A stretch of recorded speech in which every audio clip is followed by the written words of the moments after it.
லாக்டவுனுக்கு முன்னாடி வரைக்கும் வீட்டில் யூஷுவலான சமையல் தான், ஸ்பெஷலாக எதுவுமே இருக்காது.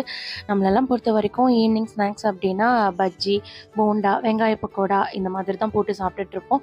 பட் லாக்டவுனில் வெளியில் போய் நிறைய டிஷ்ஷஸ் சாப்பிட்ணும் அப்படிங்கிற ஆசை வந்துச்சு. பட் நம்மளால் போக முடியாது இல்லையா?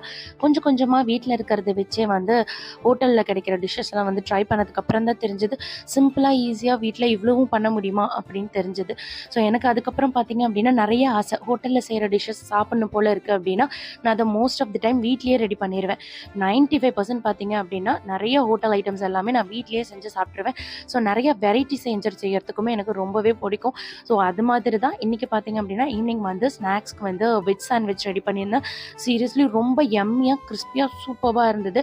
கடையில் வாங்கும்போது கூட இவ்வளோ டேஸ்ட்டாக இருக்குமான்னு தெரில, அவ்வளோ நல்லா இருந்தது. நைட் கறி தோசை சாப்பிட்ற கிரேவிங்ஸ் வந்துருச்சு. சிக்கன் மட்டன் எதுவும் கிடைக்காது. ஸோ வெஜ்ஜில் சோயா வச்சு வெஜ் கறி தோசையும் ட்ரை பண்ணியிருந்தேன். அதுவுமே ரொம்ப எம்மையாக இருந்தது.